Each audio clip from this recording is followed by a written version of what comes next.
Hi friends, ఈరోజు మనం ఒక అద్భుతమైన మరియు రహస్యమైన విషయం గురించి మాట్లాడుకోబోతున్నాం. అదేంటంటే సముద్రంలో ఒక చాలా పెద్ద పాము నిద్రపోతూ ఉంది. దాని దగ్గరకు ఏ చేప కూడా రాలేదు. ఎందుకంటే దాని చుట్టూ చాలా వేడిగా ఉంటుంది. దాని నోటి నుంచి అగ్ని వస్తుంది కాబట్టి. ఈ పాము సముద్రం లోతుల్లో ఎవ్వరికీ అంతు పట్టనంత లోతులో ఉంటుంది. ఒకరోజు అది బయటకు వస్తుంది.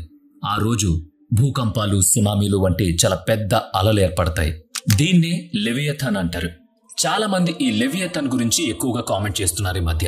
మీరు కూడా ఇన్స్టాగ్రామ్ లో, సోషల్ మీడియాలో చూసే ఉంటారు.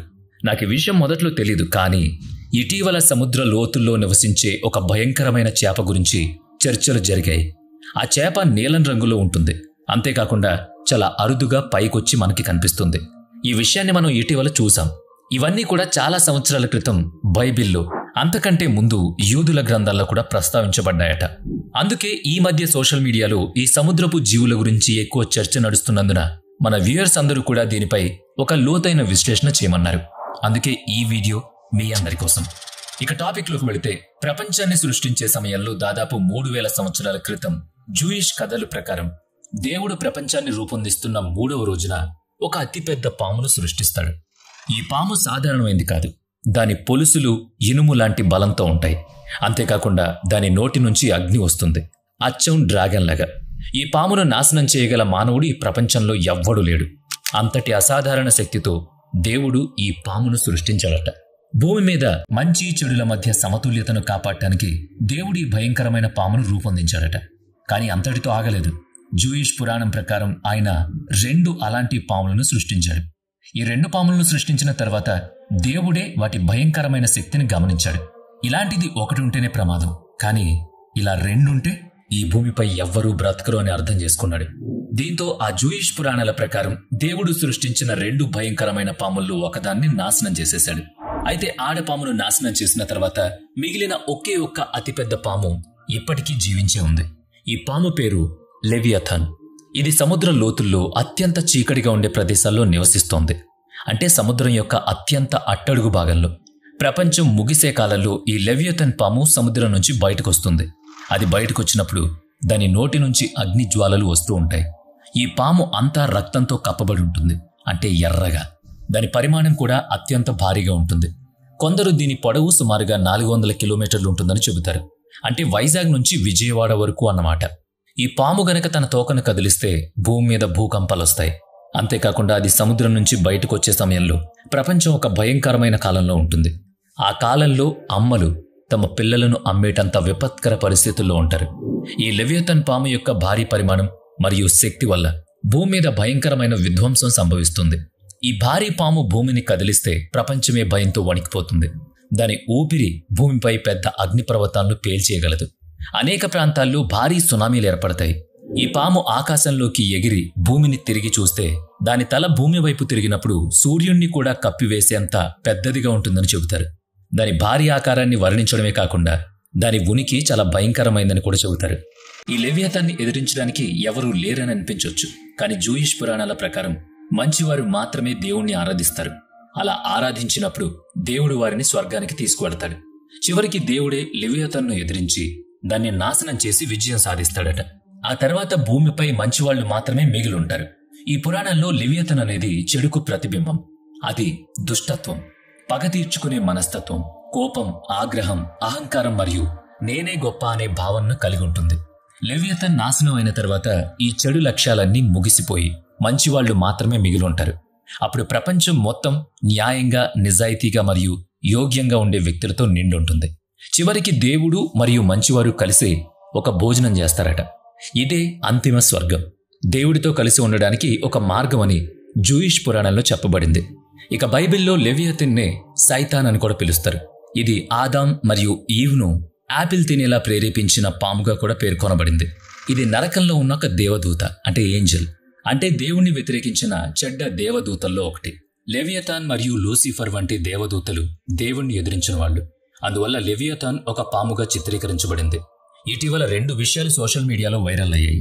ఒకటి డీప్ సీ ఓర్ఫిష్. ఈ ఓర్ఫిష్ గురించి నేను 3 రోజుల క్రితం ఒక వీడియో పెట్టాను. దయచేసి చూడకపోతే ఆ వీడియో కూడా చూడండి. ఈ ఓర్ఫిష్ ప్రపంచంలోని అత్యంత లోతైన సముద్ర భాగాల్లో ఉంటుంది. ఇది చాలా అరుదైన చేప. ఇది నిలువుగా, అంటే వర్టికల్గా ఈత కొడుతుంది. దీని రంగు నీలం రంగులో ఉంటుంది మరియు దాని శరీరంపై వెండి రంగు పొలుసులుంటాయి. అది చేప అయినప్పటికీ చాలామంది దీన్ని పాముగా భావిస్తారు. చాలా సంవత్సరాల క్రితం ఇంటర్నెట్ రాకముందు సముద్రంలో ప్రయాణించే నావికులు సీ ప్రిడేట్స్ లేదా సైలర్లు అంటే సముద్రంపై ప్రయాణం చేసేవాళ్లు ఈ ఓర్ ఫిష్ను చూసినప్పుడు దాన్ని పాముగా భావించారు. జపాన్లో ఈ ఓర్ ఫిష్ ఒడ్డుకు చేరినప్పుడు అది ఒక పెద్ద సునామీ లేదా దేవుడి కోపానికి సంకేతంగా భావిస్తారు. ఈ చేప సముద్రం నుంచి బయటకు వస్తే అది ఒక పెద్ద విధ్వంసానికి సంకేతంగా చెప్తారు. ఈ కథలు వేల సంవత్సరాల క్రితం నోటి మాట ద్వారా చెప్పబడిన పురాణాలు. ఈ ఓర్ ఫిష్ మరియు లెవియథాన్ పాము మధ్య ఒక కనెక్షన్ ఉందని ప్రజలు నమ్ముతారు. అంటే లెవియథాన్ పాము వంటి పురాణ జీవులు బహుశా ఈ ఓర్ ఫిష్ వంటి అరుదైన సముద్రపు జీవులను చూసి సృష్టించబడి ఉండొచ్చు. ఇప్పుడు మనం ఒక అద్భుతమైన విషయాన్ని చర్చిస్తున్నాం.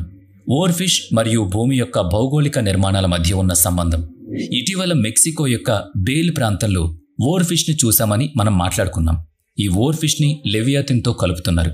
అంటే ఇది ఒక్కటే కాదు, మరో విషయం కూడా ఉంది.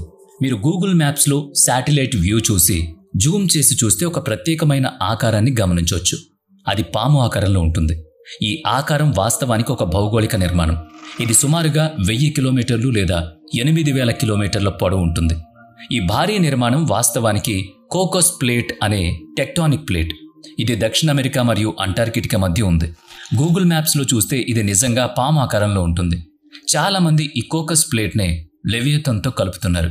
ఎందుకంటే ఈ ప్లేట్లో అనేక అగ్నిపర్వతాలున్నాయి. ఈ అగ్నిపర్వతాలు నిరంతరం పేలుతూ ఉంటాయి. ఇది లెవియథాన్ నోటి నుంచి వచ్చే అగ్నితో పోల్చబడింది.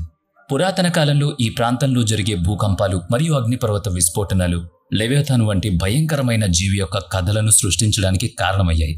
ఈ ప్లేట్ కదలిక కారణంగా చివరికి ఒక భారీ సునామీ వచ్చింది. అనేక సంవత్సరాల క్రితం వాళ్ళు ఊహించింది ఇదే. ప్రపంచంలోని అనేక పురాణాలు, మైథాలజీలు మరియు భయానక కథలు లెవియథాన్ అనే పామును గురించి చెబుతున్నాయి. లెవియథాన్ కదిలితే భూకంపాలు, సునామీలు వస్తాయని చాలా పురాణాలు వివరిస్తున్నాయి. కొన్ని వేల సంవత్సరాల క్రిందట ప్రపంచాన్ని తాకిన కొన్ని భారీ విపత్తులు ఇదే పాముతో సంబంధం కలిగి ఉన్నాయని కొందరు నమ్ముతారు. దీని ఉనికిని ముందుగానే ప్రాచీన జ్యోతిష్యులు, జ్ఞానులు ఊహించారు. పురాతన కథల ప్రకారం లెవియథాన్ అంటే కేవలం భౌతికంగా ఉన్న జీవి కాదు. ఇది తిండి మీద ఆధారపడే మనిషి ప్రవర్తనను సూచించవచ్చని అంటారు. ఇది క్రోధము మరియు అహంకారం యొక్క రూపం కూడా. అదే ఎప్పటికైనా ఈ కలియుగ వినాశనానికి కారణం కదా. పురాణ కాలంలోనూ ప్రతి నాగరికత ఒక భీకరమైన సముద్రపు పామును గురించి చెబుతుంది. అది సముద్ర గర్భంలో నిద్రిస్తూ భవిష్యత్తులో బయటకొచ్చి ప్రపంచాన్ని తుడిచిపెట్టేస్తుందని చెప్తూ ఉంటారు. ఇప్పటి వరకు మనం లెవియథాన్ గురించి అనేక భయంకరమైన పురాణాలు, కథలు పరిశీలించాం. ఈ లెవియథాన్ అసలు నిజంగా ఉందా, లేదా మనకు తెలియని సముద్ర గర్భంలో నిజంగా మరేదైనా భీకర శక్తి ఉందా? 2012లో ప్రపంచం అంతమవుతుందని అనేక నమ్మకాలు, సినిమాలు, డాక్యుమెంటరీలు వైరల్ అయ్యాయి. ఆ సమయంలో ప్రపంచవ్యాప్తంగా చాలా భయపడ్డారు. ప్రపంచం నాశనం అవుతుందని నమ్మి జీవితాన్ని ఎలా గడపాలో కూడా తెలియక చాలామంది డిప్రెషన్ కూడా ఫీల్ అయ్యారు. అదేవిధంగా లెవియథాన్ గురించి కూడా చాలామంది ఇప్పుడు భయపడుతున్నారు. మరి ఇది నిజంగా ఎంతవరకు నిజమో తెలియాలంటే కాలమే సమాధానం చెప్పాలి.